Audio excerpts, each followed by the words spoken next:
Welcome back, everybody. My name is Matt, and this is the year of the kilt, 2015.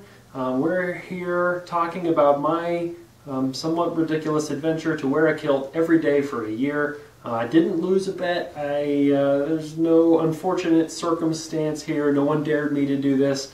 I'm just doing it for fun. I've been wearing kilts for a few years and figured going all the way and doing it as kind of my everyday thing might be a fun experience for me. And a bit of a learning experience for all of us. So here we are. It's been cold in my hometown of Flagstaff for the last couple of weeks. Last week it wasn't too bad. This week we've had some rain and some snow. It's getting colder, so I figured we'd talk a little bit about how to stay warm in a kilt. You're out and it's 30 degrees, or it's 20 degrees, or it's minus 20 degrees, and the first thing people say to you, they kind of eye you up and down and say, "Aren't you cold?" or "Aren't your legs cold?" or "Aren't your knees cold?" or whatever it is that they're going to say in some variation of, "Why are you wearing a skirt, you ridiculous person, it's cold?" And my typical response to this is, it's not so bad. Actually, I'm fairly warm. You keep a jacket on, you keep your hood up or a nice hat on or both, and you stay pretty warm. On the really cold days, though, there are a couple extra steps that I take to stay nice and warm. The first of those is socks. Big socks. Really big, really warm socks. If it's anything, if it's cold to like maybe minus 10 Fahrenheit, anything below that I start wearing like leggings or like something like sweatpants underneath the kilt. But socks up to about 10 below, 0 degrees, 10 below, are good. And these particular socks, which I got from Utilakilts a few years ago, are the best socks I've ever owned. They're incredible. They are huge. They go on forever. These socks, once you put them on, here's your foot section right there, and the rest of the sock is going all the way up your legs. These sit well above my knees, and you give them a little bit of a roll to stay where they're going to stay. And they're really, really warm. They're incredibly comfortable. I typically wear a regular pair of socks or like a moisture wicking sock underneath them because they're so warm that my feet typically sweat in my boots. I think Utilikilt sells these for like 15 bucks a pair or something, which is not unreasonable. They're machine washable. I have this thing where I don't like to take care of my garments. So all of the kilts that I own, with the exception of a couple so far, actually 2 of them, they just go in the washing machine with the rest of my clothes, and then they go in the dryer, even though you're not supposed to dry them, because I can't be bothered to take better care of them. So these socks get that same treatment, and all of the big socks that I have get that treatment as well. You just wear them, wash them, whatever. But big socks are an excellent first step in keeping warm in the kilt. A second step, which is maybe a little bit less talked about, is wearing something underneath the kilt. Now, I'm not a big boxers guy. I don't think they're really warm. I don't like the way that they feel. They kind of ride up in places they shouldn't. So what I typically wear is a skirt underneath my kilt. Not like a regular woman's skirt or whatever. It's something like a sarong or a couple of yards of fabric, like a plaid or something from, you can get that fabric at like Joann's or whatever for really cheap.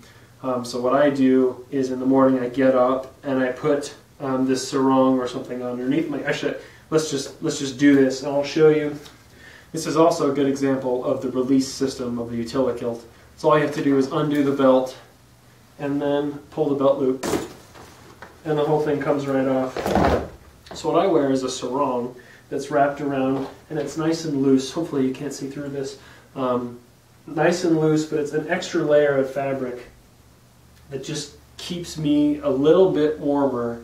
It keeps the body heat in the crucial area. And then the kilt goes on top of that. It's warm on your butt, it's warm in the middle, warm on your thighs. Your knees still can get a little cold, but aside from that, it's fine. And sarongs are cheap. You can wear them in the summer. You can use them as a scarf. You can do them as like a shade or something when it's really sunny out. So they're highly versatile, which I'm all about. Excuse me while I put the kilt back on here. I am all about versatility. So the more versatile my clothing can be, the more opportunities I have to wear it, the happier I am. So the kilt plus a sarong or plus a section of fabric. Joann's actually has some really cool plaids that are like tartan-ish, but they're not made out of wool. So I really like those.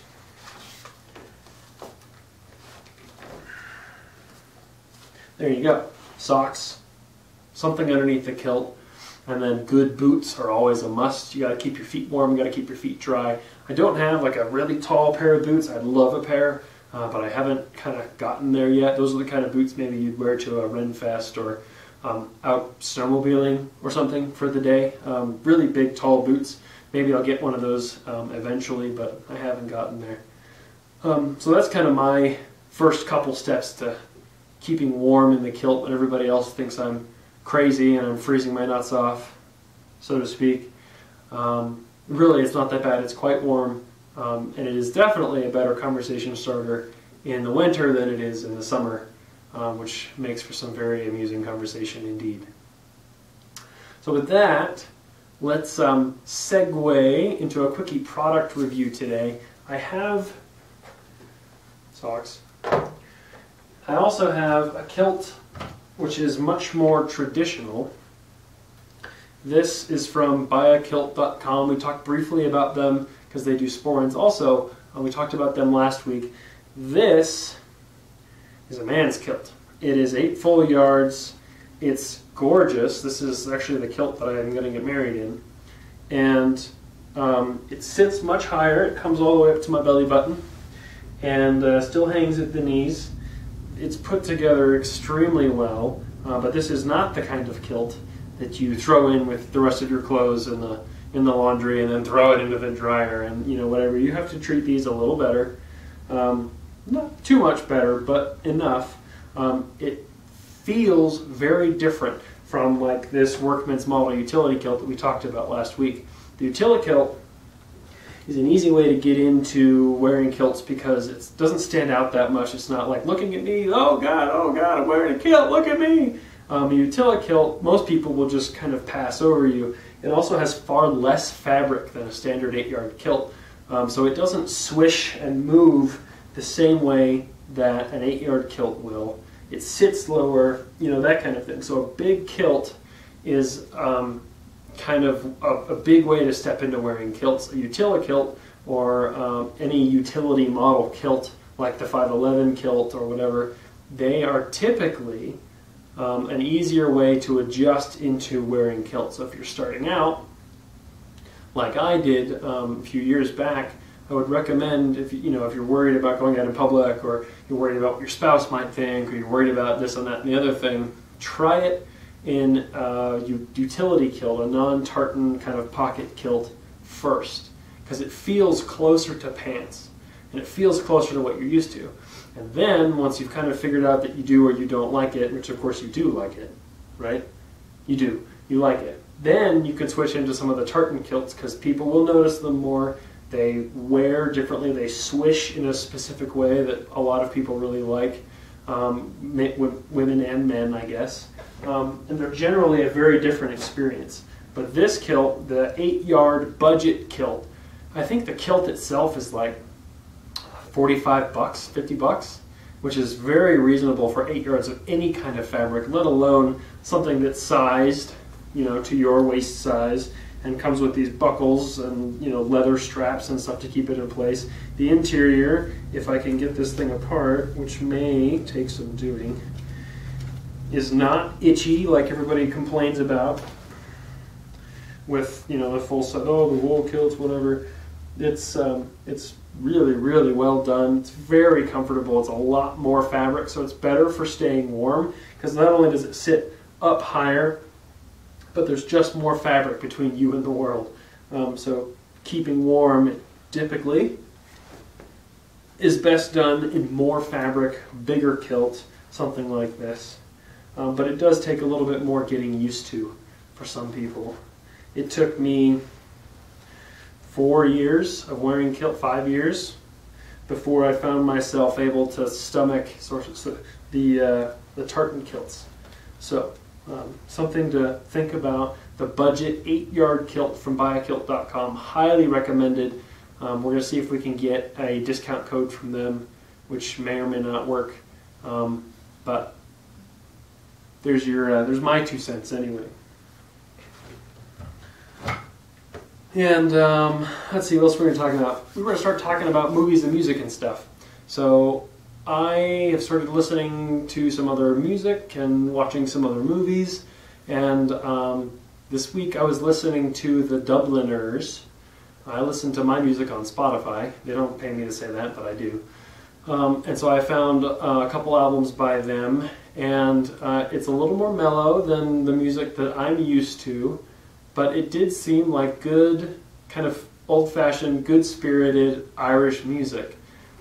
It's not exactly classical, it's definitely not rock, it's kind of somewhere folky music in between, and I enjoy it.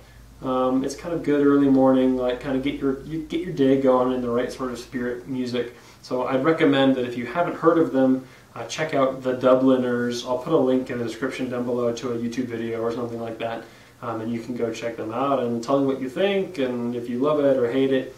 And if you have any, Gaelic or Gaelic-inspired bands that you think I should cover and listen to and talk about, then feel free to just leave us a comment or whatever, YouTube things.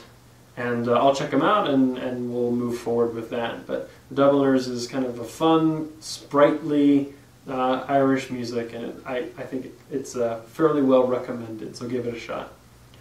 I think that is all for this week.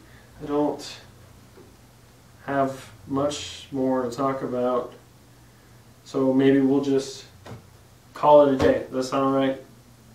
Cool. I'll see you next week. Oh wait, I forgot, because I'm new to this, because this is my second episode. I'm Matt, and this is the Year of the Kilt 2015. We'll see you next week. That's better, right?